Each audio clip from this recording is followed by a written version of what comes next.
Robert the Parrot and Old Aunt Tilly. My great Aunt Tilly had this bird, an African grey parrot to be exact, but this one wasn't from there. It came from a pet store in Toronto. Now, for those of you of the misinformed or uneducated, an African grey parrot is the smartest bird known to man.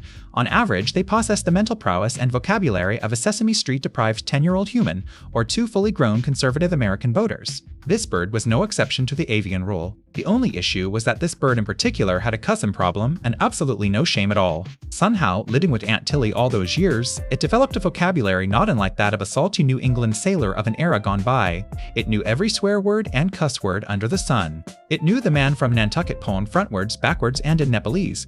I tell ya, it could make a tattooed circus lady blush. And then when old Tilly went on to her reward, the parrot was left to my care and supervision since I was known in the family for having a way with animals. And no one else wanted the burden of a swearing parrot. Night and day this parrot never shut up or went a sentence without swearing and cussin', and after weeks of living with this parrot and hearing his colorful foul language, it was getting to be a problem, and with Thanksgiving only a couple days away, I couldn't have the in-laws gathered around with a cussin' parrot. Actions needed to be took. This calls for drastic actions, I tell myself, so I decided to put him in timeout in the only soundproof container I could think of. I grabbed up Robert and I says, "Look here, bird.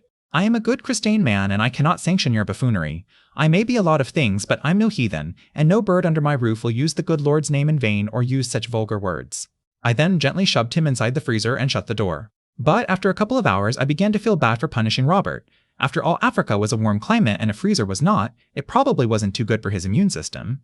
So I opened the door and Robert hopped out and looked at me with those intelligent eyes. I braced myself for another wave of profanities that would send me curious to the Urban Dictionary website, but instead he said, "I would like to apologize for my vulgar behavior, sir. I don't know what got into me all these years. I have scoffed at the laws of man and the Lord alike and led a sinful life, but I've seen the error of my ways, and I'm a better bird for it. But I do have one question. What in God's name did the turkey do?"